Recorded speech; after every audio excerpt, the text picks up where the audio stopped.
Welcome to Wonderland, a place to deconstruct ideas to understand your body through nutrition, hormones, and psychology. And in doing so, to inhabit your body with dignity, respect, and pride. Hello, my name is Fran, coach with Team Prophecy, professional bodybuilder, psychologist, nutrition consultant, wife, and mom. So grab your favorite drink, take a deep breath, because I promise you information that can transform how you listen to your body, support what your body truly needs, and help you fall in love with yourself all over again. Hello guys, today let's talk about discipline. I think a lot of people believe that discipline is something that you either have it or you don't, kind of like a personality trait. Well, it's not.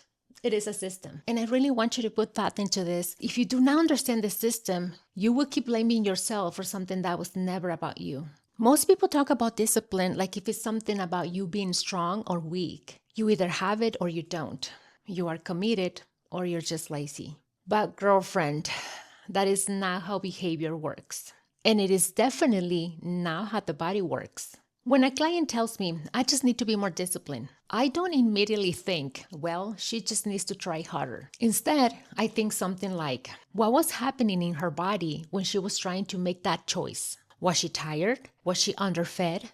Was she stressed? Was she in a phase of her menstrual cycle where everything felt heavier? Or was she trying to follow a plan that did not match her actual life? Because a tired brain does not make decisions the same way a rested brain does. A nervous system does not regulate cravings the same way a calm one does. And a woman who is underslept, overstimulated, hormonally shifting, emotionally loaded, and trying to hold everything together is not making decisions from a neutral place.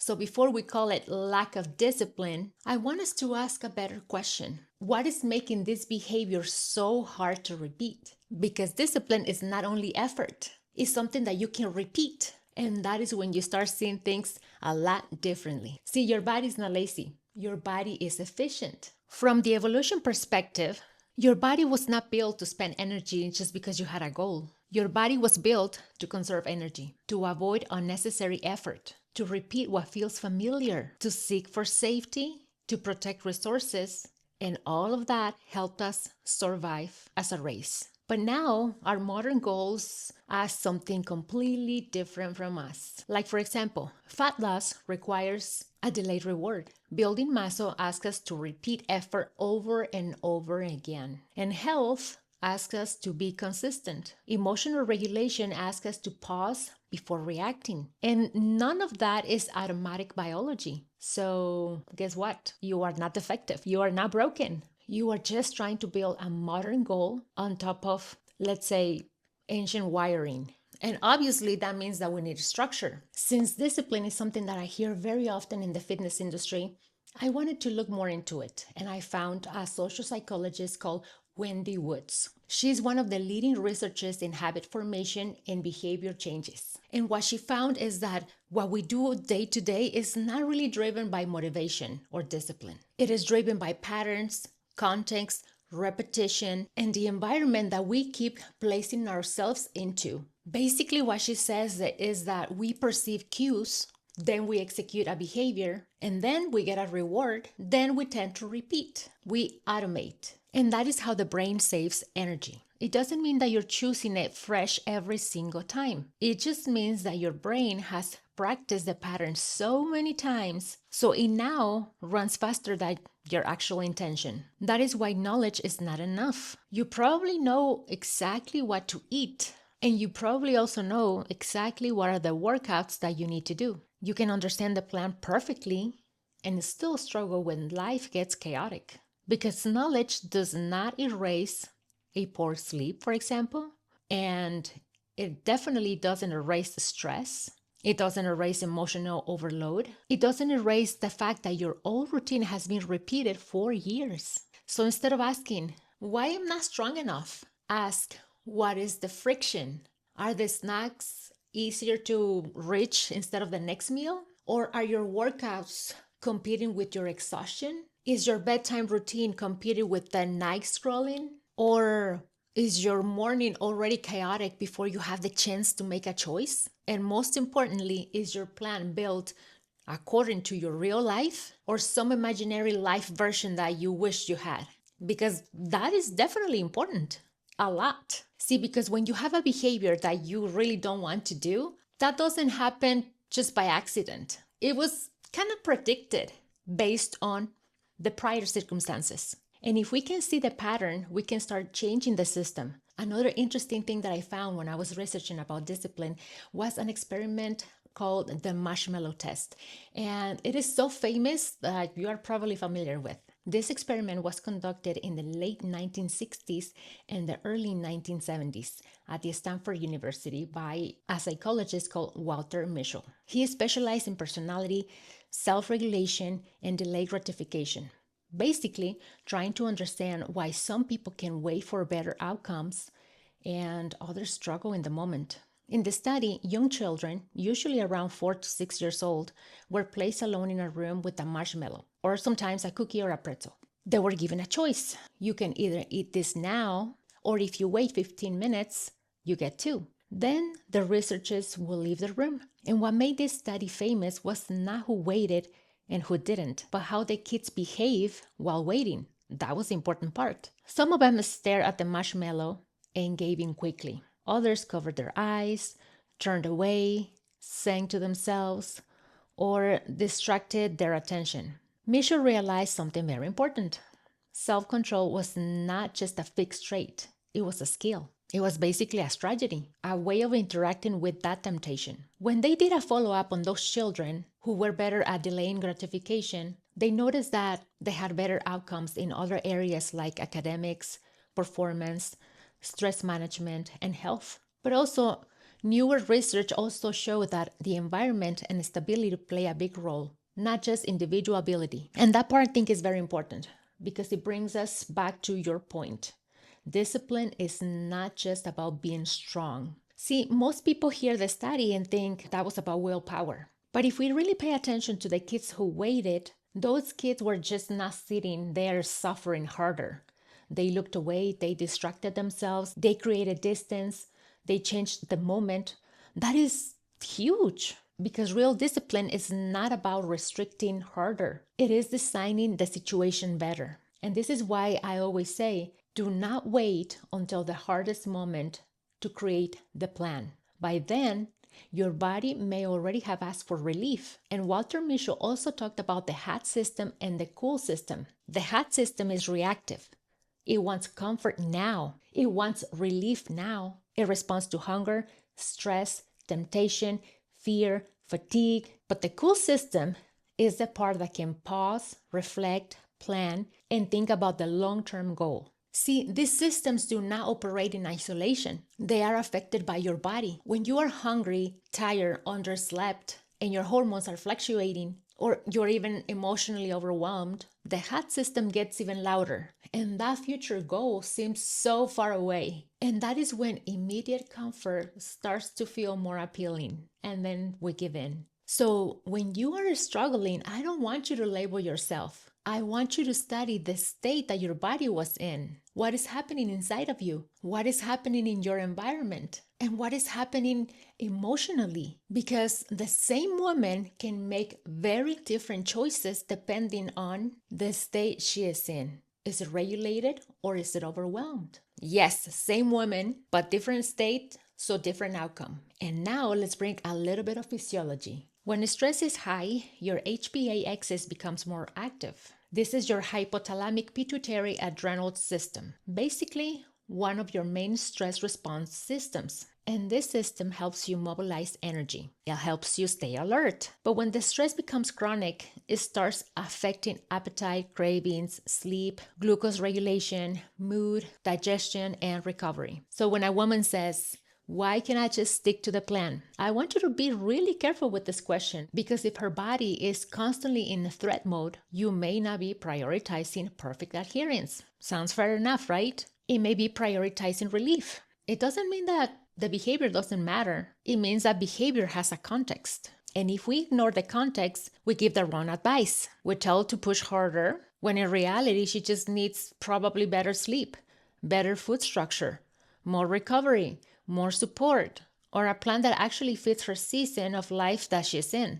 Another part is the gut-brain connection. This one plays a huge role on what we call discipline. Dr. Emmeran Meyer explains that the gut and brain are constantly communicating. This is through the vagus nerve, through hormones, through immune signals, through gut peptides, and through the microbiome. So these cravings that you experience are not just random. And the appetite that you feel is not only about your character, your gut, your brain, your stress system, your immune system, and your reward system are all in one conversation. So if a woman is stressed, underslept, undernourished, eating mostly hyperpalatable foods, and living in urgency, her body is receiving a lot of competing signals. Her long-term goal may be saying, I want to stick to this.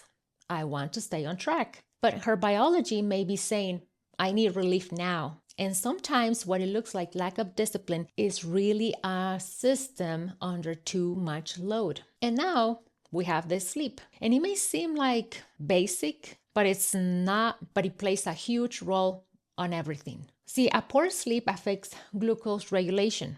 It affects appetite hormones. It affects cravings. It affects the reward sensitivity. And then it affects the impulse control. So the same pantry, the same snacks, the same stress, the same routine can feel completely different after a bad night's sleep. Not because you became all of a sudden a different person, but because your physiology changed. And then, like I said, we have these hyperpalatable foods. These foods are not just treats. They were designed to easily overconsume sugar, salt, fats, texture, convenience. So when you are stressed, when you are in your hot system, or when you are emotionally drained, those foods can become a lot more powerful. So again, this is not just a personal weakness. This is your biology interacting with your environment. And this is where interoception truly matters. See, interoception is something that we call, that is the ability to understand what is happening inside your body. Like, for example, hunger, fullness, fatigue, tension, anxiety, overstimulation, the need for rest, the need for nutrients, or just the need to be quiet, or maybe a need for connection. And so many of us are disconnected with our bodies, not because we don't care. We are disconnected because we were trained to override ourselves for years, like ignoring hunger, ignoring fatigue, ignoring stress, the menstrual cycle, pain, the need for keep producing, keep showing up, keep being useful. And when the body finally speaks louder through cravings, exhaustion, irritability, poor sleep, digestion issues, or low motivation, we call it failure or lack of discipline. But your body is not always evidence against you.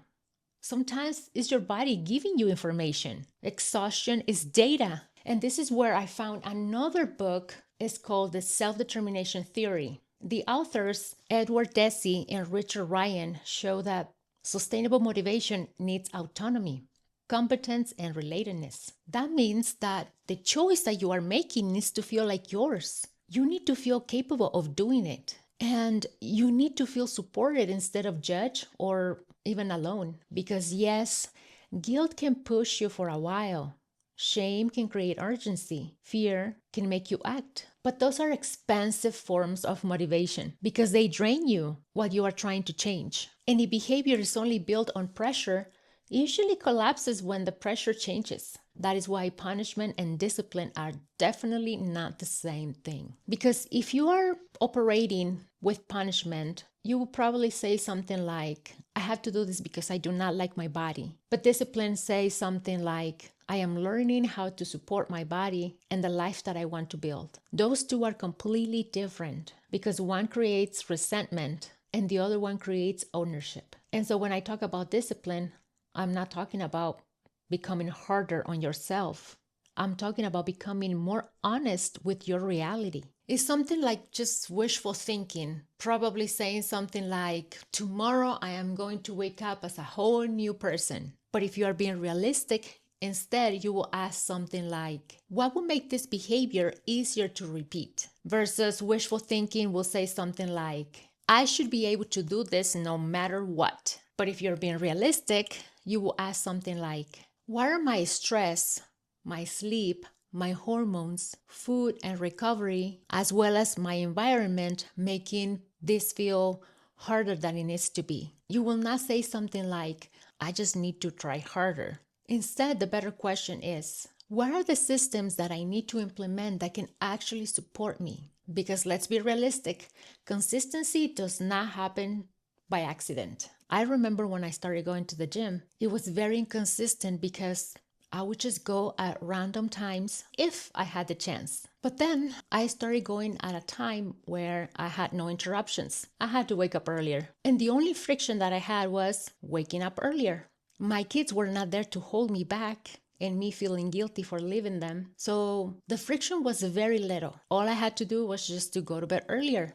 And that is when I became more consistent because I removed the friction around it. I remember the first year, I probably went to the gym only like once or twice per week, which for a person that never stepped on the gym before, I would say it was pretty good. But when I removed that friction, when I changed my system, I was doing 5 days a week or even more because I just loved it so much. Another thing that I want to say is that motivation usually is not the first step. It's the action that comes first. Then you create a small win. Then the brain rewards that as a reward. And then the motivation starts to build. So let's be honest. Waiting to feel completely ready is only holding you back.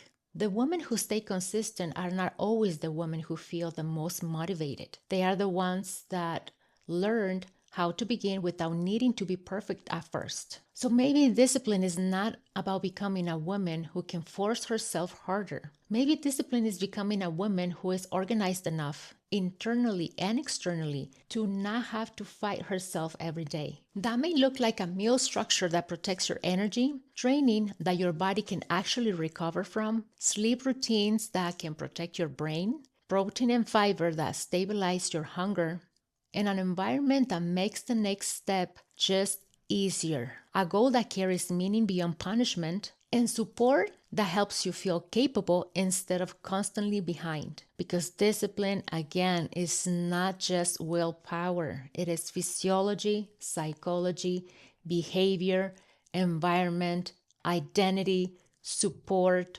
working together. So the next time you think, I just need more discipline, pause for a second and ask better questions. What is my body asking for? What is my environment reinforcing? What behaviors I have practiced the most? What am I trying to force that my current structure does not support? What will make the next right action easier to repeat? Maybe you just need to regulate your physiology, a better structure, more recovery, more skill, more support, a better understanding of the system that you are trying to change. And that is where discipline stops being shame and it starts becoming something that you can actually build and, most importantly, sustain. And that is exactly how I work with my clients, because I just don't give them a plan and expect them to be more disciplined. That is not how it works. What I do instead is help them build a plan step by step based on their real lives, not the one that they wish they had.